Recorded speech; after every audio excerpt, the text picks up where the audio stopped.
I always thought the strangest thing I'd ever see on my ranch was a coyote chasing my old barn cat. Turns out I was wrong. Nothing could have prepared me for the sight of Karen from the HOA screaming into her phone, calling 911 on me, all because I moved my rusted ranch mailbox 3 feet closer to my driveway. I swear, if you'd driven by that morning, you'd have thought I was burying stolen gold the way she was pacing the fence line. It was early, sunrise still spilling across my 2-acre ranch at the edge of the so-called upscale subdivision.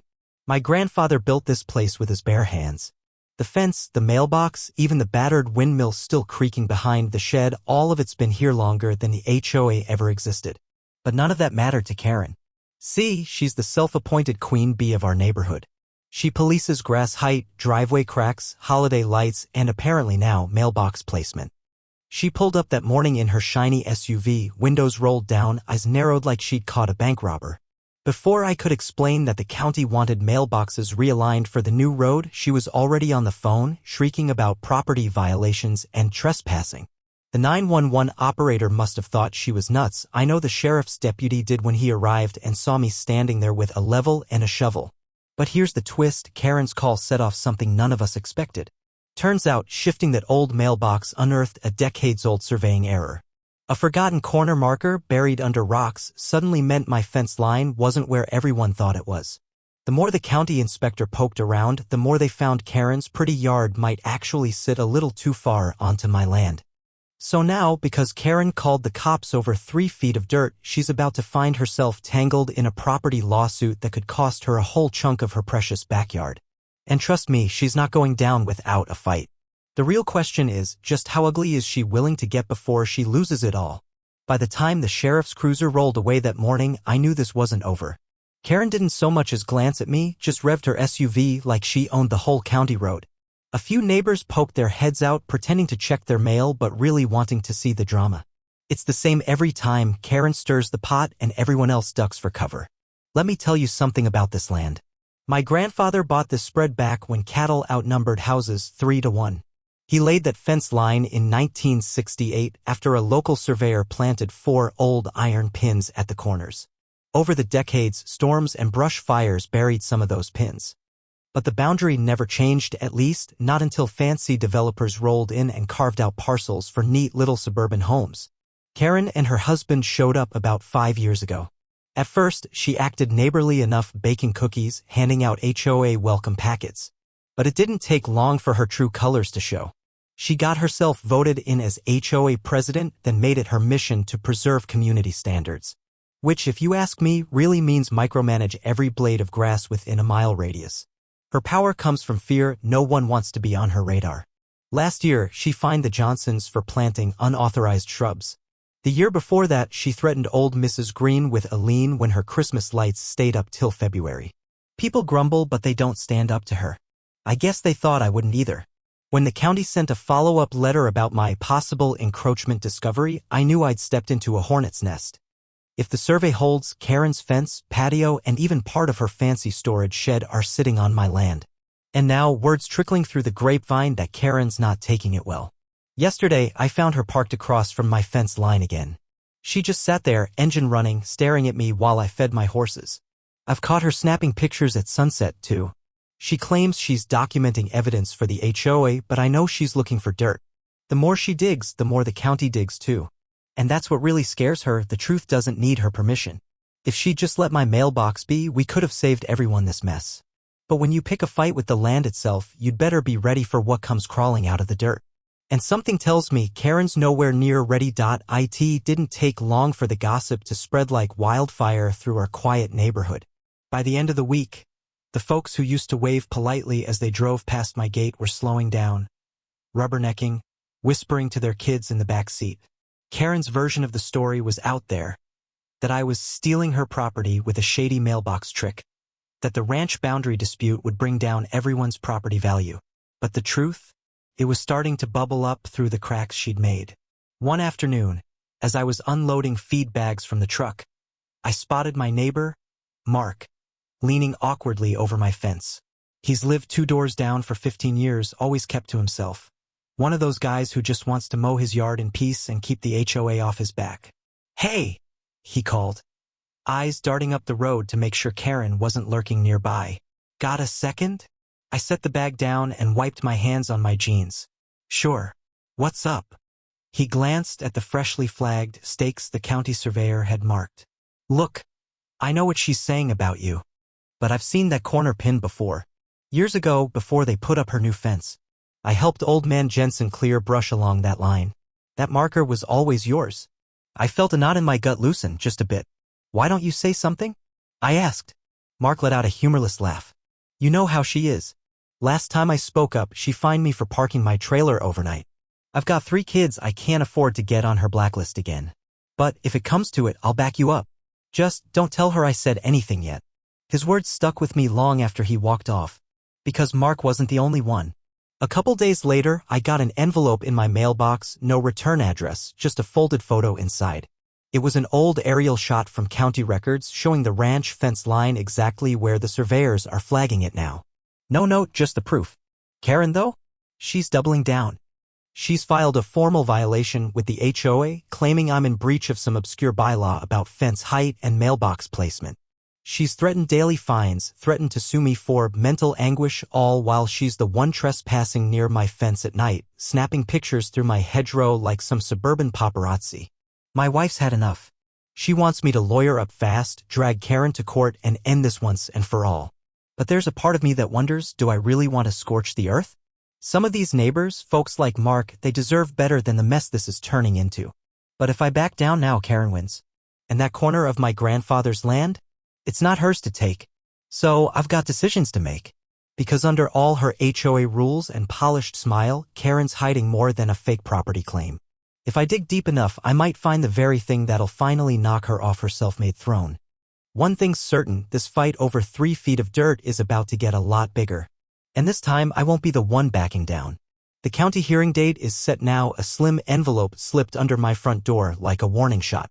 It's just a simple printed notice, boundary dispute resolution 2 weeks from Friday. But to me, it reads like the day everything changes.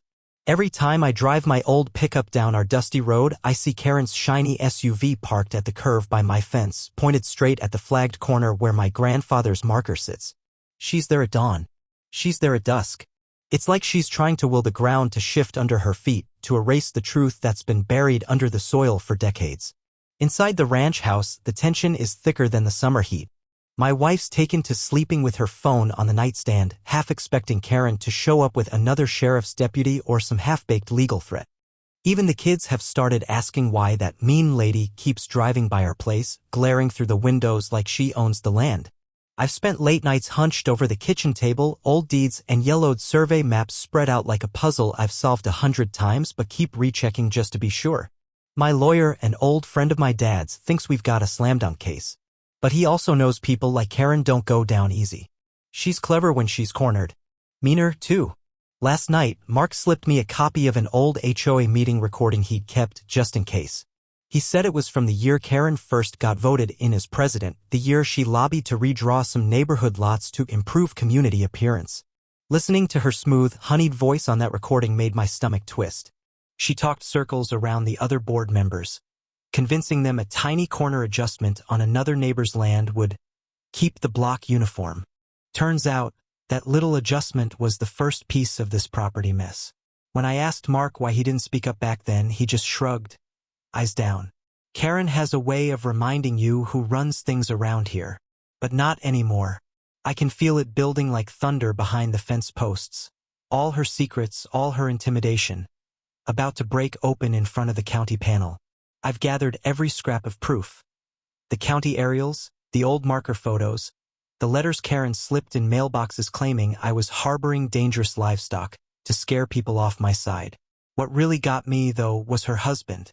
He knocked on my door 2 nights ago, hat in hand, eyes bloodshot like he hadn't slept in days. He asked to talk in my barn so no one would see. Said he never wanted any of this, but Karen threatened to take the house if he didn't back her play. He told me she's so desperate to stay HOA president that she'd ruin every yard on this block if that's what it took. I asked him why he didn't just leave. He looked at the ground and said, "You don't know what she's capable of." And that stuck with me all night. So now, 2 weeks out from the hearing, the ranch feels like a loaded shotgun, calm on the outside, but all it would take is one misfire for the whole thing to blow. I've got neighbors on my side quietly passing me old photos, HOA records, anything to show the county who's really been stepping over the line. But deep down, I know Karen's not done yet. She's got something planned. I can see it in the way she's stopped yelling and started smiling when she drives by.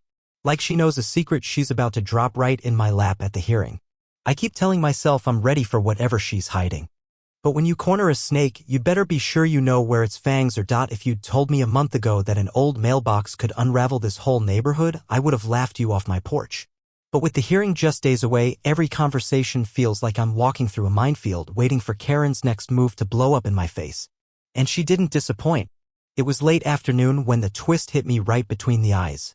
I just finished staking out the last flagged corner of the disputed fence line when Mark came barreling up my driveway, more rattled than I'd ever seen him. He didn't even bother with small talk, just shoved a manila envelope into my hands like it was ticking. Inside was a printout from the county records office. Karen had quietly filed a last-minute, historical easement claim on my land using an ancient farm right-of-way clause no one had touched in 50 years. Buried in the fine print was her real plan. If she couldn't argue the survey, she'd argue that my land had always been common neighborhood access, meaning the HOA could seize a portion of it under their bylaw authority. If that stuck, the lawsuit would die before it ever saw daylight. My head spun as Mark explained how he'd overheard her bragging about it at a secret HOA meeting, the same meeting she'd barred anyone not on the board from attending. Apparently, she was dangling the promise of a new walking path through my pasture to sweeten the deal for neighbors who might otherwise side with me. I felt sick to my stomach. The land she was trying to carve up was the same stretch my grandfather fenced off by hand, the same stretch I'd promised my dad I'd keep untouched for the kids to ride horses on.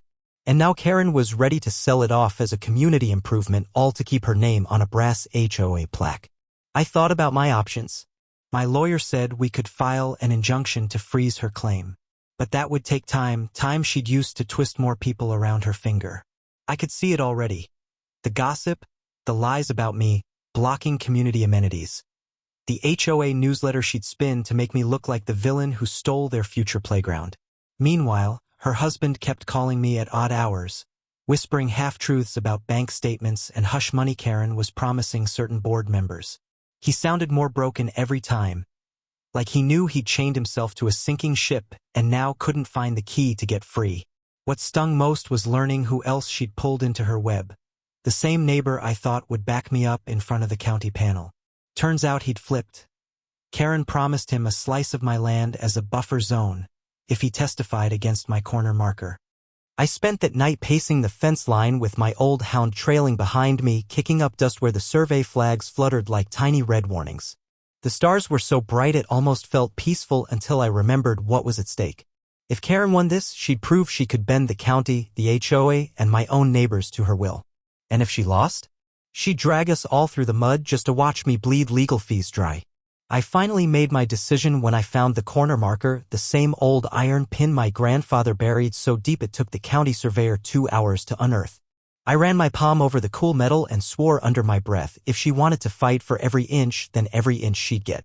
Because the land doesn't lie. And neither will I. The morning of the hearing, I barely touched my coffee. I stood at the kitchen window, staring out across the fence line where the old mailbox sat, solid, weathered, stubborn as ever. It almost felt like it was daring me to finish what I'd started. By the time I pulled up at the county building, Karen was already there, perched on the courthouse steps like a queen holding court. She flashed me that brittle smile she saves for cameras, pretending we were just neighbors sorting out a simple misunderstanding. But the tight clench of her jaw said otherwise. Inside the hearing room, it didn't take long for her to strike. She tossed out every trick she'd stashed in her handbag, the so-called historical easement, the fake neighborhood path proposal, the teary speech about community integrity. I watched her neighbors shift in their chairs, some of them nodding along, others exchanging wary glances when she slipped and bragged a little too hard about her improvements. Then my lawyer stood up.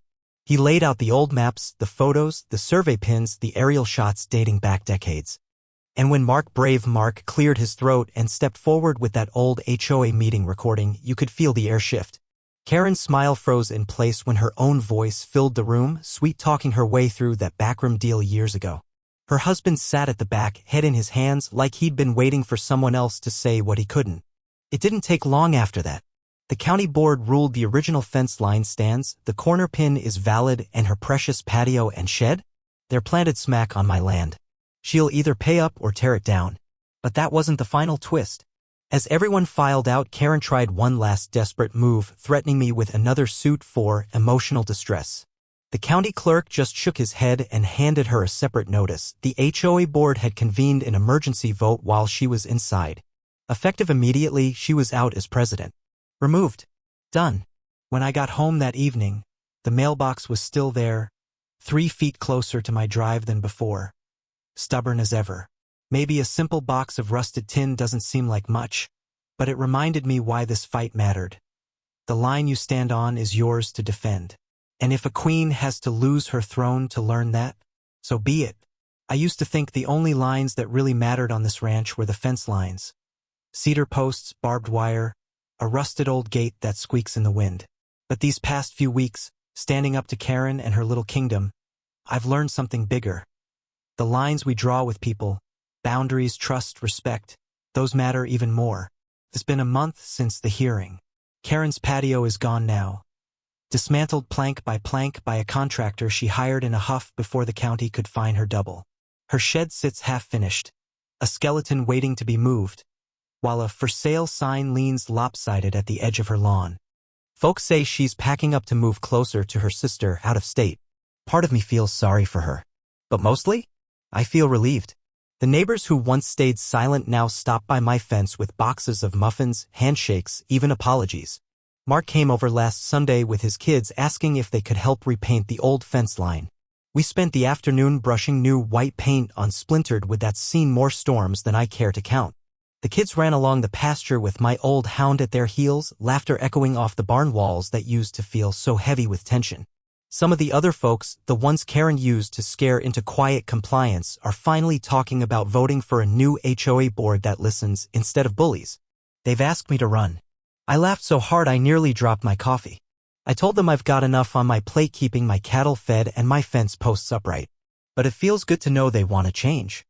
I kept that rusted mailbox right where I moved it, 3 feet closer to the drive, easy for the mail carrier to reach. Every time I walk past it, I run my hand over the dented metal. It's a reminder that sometimes the smallest shift can uproot the deepest problems. It's not just about land or property lines, it's about having the backbone to stand your ground, even when the folks around you say it's easier to keep your head down and let things slide. If you'd asked me back then if I wanted a fight, I'd have told you no. But I've learned there's a difference between picking a fight and defending your home. And when someone comes for the thing you're meant to protect, whether that's a mailbox, a pasture, or a promise to your grandfather, you fight smart. You fight fair. And you fight all the way through. Funny thing is, I think this place feels bigger now not because I gained a few extra feet of dirt, but because the people living around me finally see me as more than just the quiet rancher at the edge of the block. Maybe we see each other better now too. So if you're ever wondering whether it's worth it to stand up to the Karens of the world, let me tell you, your fence line doesn't just keep things in, it keeps trouble out. And sometimes the only way to remind folks of that is to plant your boots in the dirt and say, not this time. If you got something out of this story, maybe a bit of courage to stand your ground, or just a smile knowing the good guys still win once in a while, hit that like button, share this with someone who needs to hear it, and subscribe for more real ranch stories. HOA nightmares and reminders that sometimes the simplest things can make the biggest difference. Thanks for sticking around, neighbor. I'll see you out by the fence.